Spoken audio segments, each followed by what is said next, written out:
Hello student, today we will discuss कि आप कैसे एल्गोरिथम लिखते हैं और आप उसको एनालाइज कैसे करेंगे। ठीक है, हम एक सिंपल से एग्जांपल से समझेंगे। आप यहाँ देख सकते होंगे मैंने एक छोटी सी एल्गोरिथम लिखी है टू स्वैप टू नंबर्स। ठीक है ना, ए और बी को स्वैप करने के लिए एक छोटा सा एक फंक्शन लिखा है। आप एल्गोरिथम कह लीजिए कि वो दो नंबर को स्वैप करेगा। ठीक है, जब भी कभी हम एल्गोरिथम लिखते हैं तो हम ध्यान रखते हैं कि हमें डेटा टाइप का ऐसा कोई ज़्यादा ध्यान नहीं रखना पड़ता कि हमें कौन सा डेटा टाइप यूज़ करना है या क्या लिखना है। वो हम जब हम प्रोग्रामिंग करते हैं, जिस लैंग्वेज के अंदर भी हम उसको इम्प्लीमेंट कर रहे हैं, उस लैंग्वेज के अकॉर्डिंग हम डेटा टाइप डिसाइड करते हैं। एल्गोरिथम पार्ट में हम we do not worry about data type and all. ठीक है, हमें सिर्फ और सिर्फ डिज़ाइन ही देखना होता है कि हमें किस किस वेरिएबल्स की ज़रूरत पड़ेगी या हमें कौन कौन से वेरिएबल चाहिए हैं। हम सिर्फ उस चीज़ का ध्यान देते हैं। ठीक है ना, जैसे कि आप यहाँ पर देख सकते हैं मैंने एक स्वैप फंक्शन लिखा है जिसके अंदर मेरे पास दो वेरिएबल्स हैं ए और बी। इसके अंदर मैंने कहीं भी ए और बी का डेटा टाइप नहीं दिया है, या मैंने यहाँ पर एक टाइम वेरिएबल लिया है, इसका भी मैंने कोई डेटा टाइप नहीं बताया।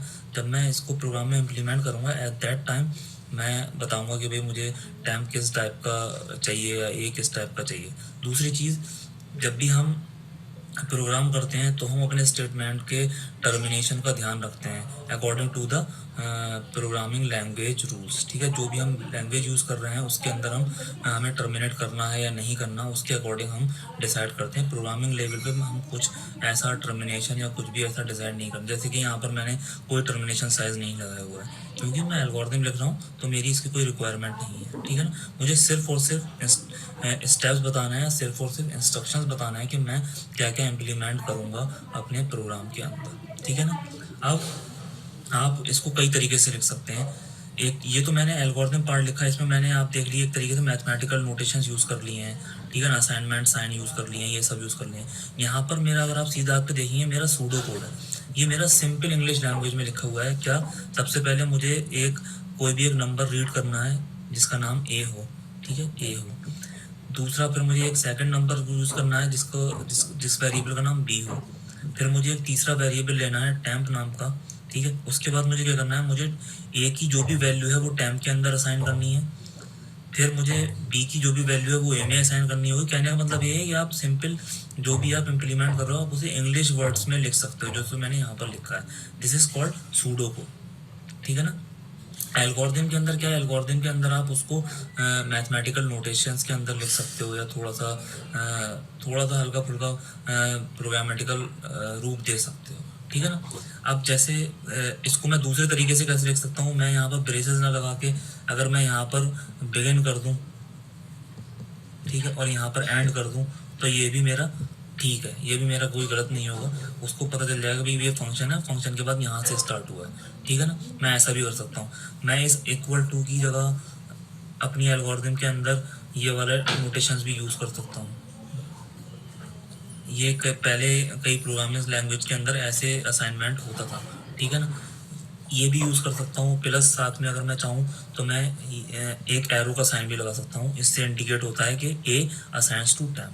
तो कई तरीके से लिख सकता हूँ। There are different ways to write the algorithm. ठीक है ना, तो आपका जो भी सूटेबल हो आप उसके अकॉर्डिंग लिख सकते हैं। आप मैथमेटिकल फंक्शंस भी यूज़ कर सकते हैं, आप सिंपल इंग्लिश लैंग्वेज भी यूज़ कर सकते हैं। ठीक है, आपके एग्जाम पॉइंट ऑफ व्यू से आपको जैसे अगर आपको प्रोसीजर पता है तो आप चाहे उसको इंग्लिश में लिखते हैं चाहे आप ऐसे करके लिखते हैं, तो दोनों ही सही होंगे। क्लियर है ना, तो ये था आपका, आप एल्गोरिथम लिखेंगे कैसे। ठीक है, अब हम एल्गोरिथम को कैसे एनालाइज करेंगे, how to analyze an algorithm. ठीक है ना, एल्गोरिथम को एनालाइज करने के मेनली दो क्राइटेरियाज हैं। जो सबसे पहला क्राइटेरिया है आपका टाइम, जैसे मैंने आपको पहले बताया था। दूसरा है आपका स्पेस। ठीक है ना, टाइम क्या है, टाइम आपका, आप जो भी एल्गोरिथम लिखोगे आप उसकी टाइम कॉम्प्लेक्सिटी निकालोगे कि भाई वो कितने टाइम में एग्जीक्यूट हो सकती है, या उसका बेस्ट केस क्या होगा, या उसका वर्स्ट केस क्या होगा, या उसका एवरेज केस क्या होगा। ठीक है, इसको हम with the help of time functions के थ्रू निकालते हैं। ठीक है, टी ऑफ एन कह लें या एफ ऑफ एन कह लें, इसको हम इसके थ्रू निकालते हैं। स्पेस कॉम्प्लेक्सिटी क्या होती है कि हम उसके अंदर डिसाइड करते हैं कि भाई मेरी जो भी मैंने एल्गोरिथम लिखी है वो कितना स्पेस लेगी, मतलब कितने वेरिएबल्स को यूज़ करके वो इम्प्लीमेंट होगी। That is space complexity. इसको आप एस ऑफ एन भी कह सकते हैं, या इसको आप सिंपल भी एफ ऑफ एन से भी डिनोट कर सकते हैं। क्लियर है? अब इसके अंदर भी कुछ केसेस होते हैं। आपकी जो भी टाइम कॉम्प्लेक्सिटी होगी, जो भी स्पेस कॉम्प्लेक्सिटी होगी, उसके अंदर बेस्ट केस होगा, वर्स्ट केस होगा, एवरेज केस होगा, वो विल डिस्कस लेटर। जब आएगा तो हम उसको डिक्लेयर मतलब डिस्कस करेंगे। ठीक है, अब हम एक सिंपल सी एल्गोरिथम, जैसे मैंने यहाँ पर एल्गोरिथम लिखी है, मैं इसको रफ कर देता हूँ बाकी को, उसको हम डिस्कस करेंगे कि हम उसको कैसे मतलब टाइम कॉम्प्लेक्सिटी कैसे निकालेंगे, उसकी हम कॉम्प्लेक्सिटी कैसे निकालेंगे। क्लियर है ना? मेरे पास ये सिंपल सी एल्गोरिथम थी, मैं इसको मिटा देता हूँ। मेरा यहाँ पर एक ओपनिंग ब्रैकेट थी, ये मेरी क्लोज ब्रैकेट थी। ठीक है ना? ये मेरा इक्वल टू कंडीशन था। ठीक है ना? हम एक सिंपल सा रूल लेके चलते हैं कि जो भी मेरे सिंपल स्टेटमेंट्स होते हैं, जो भी मेरे स्टेटमेंट विदाउट फॉर लूप होंगे, या जो भी मेरे पास इटरेटिव लूप नहीं होंगे, सिंपल स्टेटमेंट्स होंगे, उनको मैं 1 यूनिट ऑफ टाइम दूंगा। ठीक है ना? यानी कि इनको एग्जीक्यूट होने के लिए 1 यूनिट ऑफ टाइम लगेगा, मैं ऐसा मान के चलूँगा। ठीक है, जब मैं इसको मशीन लेवल पे देखूंगा, सपोज कर लिए मेरे पास एक स्टेटमेंट है, ये मुझे कुछ स्टेटमेंट है एक्स, इसके अंदर मुझे करना है A into B into 5 plus 4 into 3। ठीक है, जब मैं ये स्टेटमेंट, अगर एनालिसिस ऑफ एल्गोरिथम की मैं बात करूँ, मैं मतलब अगर कॉम्प्लेक्सिटी निकाल रहा हूँ, तो मैं इसे सिंपल स्टेप मान के इसको as a 1 unit of time calculate करूँगा कि भाई मेरा ये 1 यूनिट ऑफ टाइम में ये स्टेटमेंट एग्जीक्यूट हो जाएगा, ऐसा हम सपोज करके चलेंगे। बट अगर मैं इसका मशीन लेवल पे बात करूं, तो ये कुछ और तरीके से होगा। इसके अंदर क्या है कि आपका ए बी सी, इन सबको सारे वेरिएबल्स को अलग अलग मेमोरी एलोकेट होगी। ठीक है ना?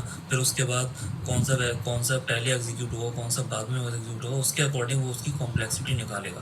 बट उसके लिए वो बहुत डीपर है, अभी हम मशीन लेवल पे नहीं जा रहे हैं, अभी हम एनालिसिस लेवल पे बात कर रहे हैं। तो हम माध्यम करके चलते हैं कि जो भी मेरे सिंपल स्टेटमेंट्स होंगे वो 1 यूनिट ऑफ टाइम में एग्जीक्यूट होंगे। ठीक है, तो मेरे यहाँ पर अगर आप देखें तो मेरे यहाँ पर कितने स्टेटमेंट हैं? पहला स्टेटमेंट 1 यूनिट ऑफ टाइम, दूसरा स्टेटमेंट 1 यूनिट ऑफ टाइम, तीसरा स्टेटमेंट 1 यूनिट ऑफ टाइम। ठीक है, तो इसका जो मेरे पास टाइम कॉम्प्लेक्सिटी फंक्शन बना एफ ऑफ एन, वो क्या बना?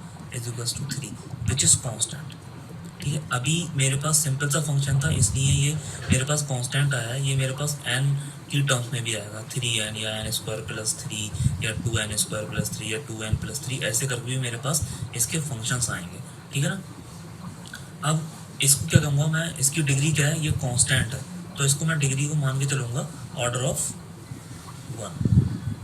ठीक है, क्योंकि कांस्टेंट है तो मैं इसको ऑर्डर ऑफ 1 मान के चलूँगा। ठीक है ना?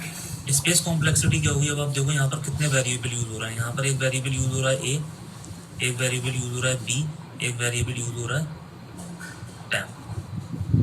ठीक है, तो क्या हुआ? ये भी 1, ये भी 1, ये भी 1, 1 वर्ड मार के चल रहा हूँ कि ए के अंदर 1 वर्ड है, बी भी 1 वर्ड लेगा, टाइम भी 1 वर्ड लेगा, तो यानी कि 3। यानी कि आपका जो एस ऑफ एन हो गया वो भी कितना हो गया? 3। यानी कि इसका भी ऑर्डर क्या हो गया? Order of 1। तो ऐसे हम टाइम कॉम्प्लेक्सिटी और स्पेस कॉम्प्लेक्सिटी निकालते हैं किसी भी एल्गोरिथम की। ठीक है ना? Thank you for watching this. आगे हम डिस्कस, और मैं आपको 2-1 एग्जाम्पल्स के थ्रू और स्पेस कॉम्प्लेक्सिटी निकाल के दिखाऊंगा, जिसके अंदर यहाँ पर एन आ रहा होगा, या जो और थोड़े से कॉम्प्लेक्स होंगे जिसके अंदर इटरेटिव लूप्स होंगे, उनकी निकाल के दिखाऊंगा नेक्स्ट वीडियो।